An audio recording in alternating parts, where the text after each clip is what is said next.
Hey there, everybody. I'm Jack, and this is Raw Tropical Living. Thanks for joining me today. Everybody having a good weekend out there, or did you have a good weekend out there, I should say, because probably by the time you're watching this video, the weekend will be over. At the very least, you'll be watching it tonight and you'll be anticipating the week coming. So that's all good. That's all good. You've just got to set that mindset and make every day a great day. You know, the weekend, we get off on the weekends, but yeah, every day is 24 hours. There's no real difference. So get out there and get you some this week. I want to start the week off talking about raw vegan weight loss basics. Guys, I do videos every day, so if you haven't already done it, please go down there and hit that subscribe button now. Click on the little bell and check send notifications so you'll stay subscribed to the channel. Even if you think you are, go check it. Go check all your channels. Man, I'm coming unsubscribed all the time on YouTube. It's kind of annoying because there's people that I'm trying to follow some things right now outside of food, but anyhow, that's neither here nor there. I think raw vegan weight loss is the most misunderstood thing there is talked about out there, and it's very simple. It's very simple if people would just face facts, face reality, and stop looking for some sort of weird woo-woo type reasons and this and that. First of all, there's always going to be somebody that everybody's different. Blah, blah, blah. Everybody's different. I believe that to a certain extent, but I think that's so overdone. Why are we so different? Why are there like, vast differences in the rules for one person to eat or how one person's going to lose weight and the other? Now, I know there's exceptions. You don't need to remind me of the exceptions. There's hormonal things, there's stuff to do with the thyroid, there's whatever, but don't go looking for trouble. Don't go looking for trouble, and at least make sure you've gone through the checklist and are doing the basic stuff, and look for the simple, straightforward stuff before you go looking for something that you've got some sort of issue or health condition that won't allow you to lose weight. That's the biggest thing I see right there is just people not wanting to accept reality. There's too much of this kind of a woo-woo vibe out there, and it always makes people feel good. Oh, no more counting calories. And guys, I don't count calories. I never have. Some people are obsessive about counting those calories, and that can be very detrimental. That's not a great mindset. People can just become too obsessive with the numbers. But the reason I don't count calories, and the reason that some people don't count calories, but they are successful eating like this or eating like anywhere else, is you just kind of have an understanding of the volume of food you're taking in, and that just translates.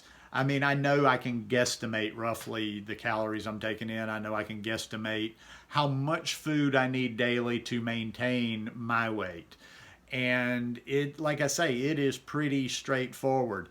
This whole calories don't count is rubbish. Calories don't count as rubbish. If you were taking in more food, listen, a lot of this stuff is coming from super athletes, these people that are eating just massive amounts of food, telling you they can still lose weight or they won't gain weight, are doing massive amounts of exercise. There is a certain amount of food that we all need to take in for our size, for our activity level.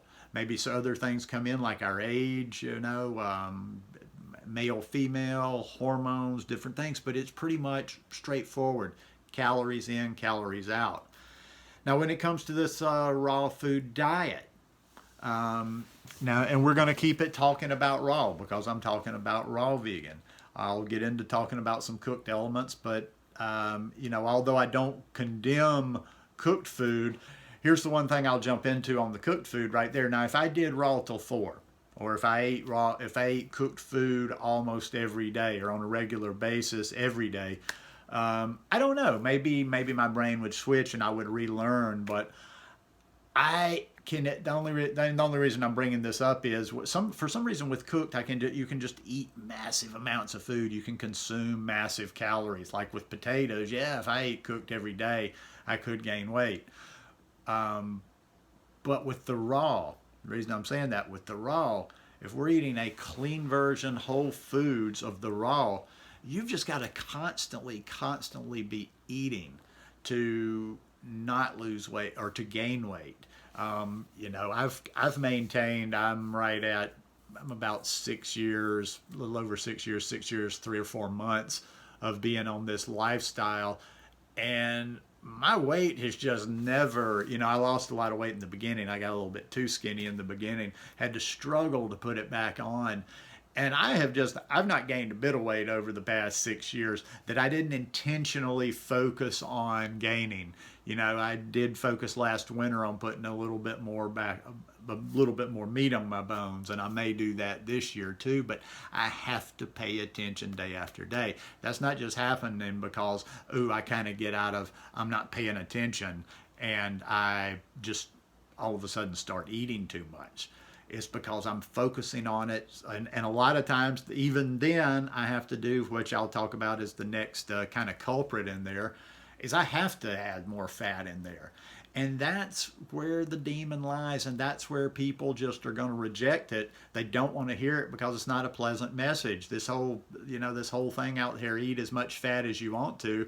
The reason, people accept that and people agree with it because it's a pleasant message. Who doesn't want to hear a message of eat all the fat you want and lose weight? But your mileage may vary, but on this lifestyle, I see it, the people, and I watch it. I watch people that are supposedly, you know, thriving on this lifestyle, that go through the ups and downs, and they have the weight gains. I can see what they're eating when they're having those weight gains.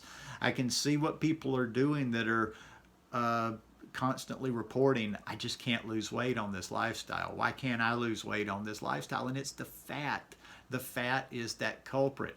You cannot and don't, you know, but what about every time I say that is to somebody, but what about the healthy fat? Fat is good for you. Yes, fat is good for you. I'm not one of those saying get extreme with it, don't eat any fat. I eat fat. Sometimes I eat too much fat. Not very often do I eat too much fat, but you've got to keep that fat range low. And I'm not going to give a specific number, but I think for me, people have different ranges on what they consider low fat. I think if you're actually trying to lose weight, if you want to lose weight and you can't lose weight, I definitely wouldn't go above 15%. I mean, maybe you can. Maybe you can go above 15% and lose weight, but I wouldn't go above that. I would actually maintain that 80-10-10. I swear, I think if you do, like I said, I always have to throw this in there just so I don't confuse. I'm not a proponent of the 80-10-10 program as a program. Not against it or anything. I'm just saying I don't know that much about it. I'm just talking about the numbers there. But I like those. I like that 80-10-10, 10% fat. But okay, let's give a little leeway. Let's go up to 15%. You're fine in that area, because if you're keeping your fat low, where I'm going with all this fat thing is the fat, raw food, fruits, greens, salads. There's not a lot of calories in there. So I've got to just constantly be eating. I've gone through a lot of periods where I don't eat any fat. And when I'm eating no fat, just to not, waste away, I have to just be eating all the time. And one thing I should mention too, when it comes to eating too much fat, is sometimes people I don't think necessarily are choosing like, oh, I need all this fat, I'm going to eat all this fat. You need to know how much fat is in some of the foods you eat. You need to really know the size of these avocados. You need to know how much fat is in that whole avocado versus that half avocado, because your mileage may vary. Avocados can vary greatly in size. So when you just hear people out there talking about a quarter this, or I ate a whole that, or I ate a half this, size matters. That's what she said. Now with the avocados and such, that doesn't tend to get out of hand nearly as much as the nuts do. Oh my God, you really got to pay attention with these nuts. That is something I would really suggest. You educate yourself on how many calories in nuts, how much fat are in nuts, and you educate yourself exactly how much nuts equal how many calories, because man, you start throwing nuts in a recipe and it can get out of control real quick. Before you know it, that meal you're having is about 1,200, 1,300 calories with a big portion of that being fat. So pay attention to these things. And it all goes back to what I say is the easiest method to troubleshoot any of this stuff. Write it all down. If you're having a trouble on this lifestyle with anything, whether it's digestion, weight loss, healing some health concern you have, and you're not getting the results you want, you gotta write it all down, because the memory, even in you young people, I don't know anybody, well, unless you have didactic memory and you remember everything that you put in your mouth and you could sit and say it, but our memories tend to be tricky. When we tend to think back, I think people go back and, well, I don't eat all that much fat. But if you were writing all that down and you were writing the amounts down, like I had, okay, in this recipe, I had a quarter of a cup of cashews, and then maybe later during the day you had an avocado or whatever. See, you've got that written down, and you can go through there and you can go, oh, okay, there it is. Now, actually, now that I know, you got how many calories are in these nuts, I'm like, oh my God, look at what I just ate.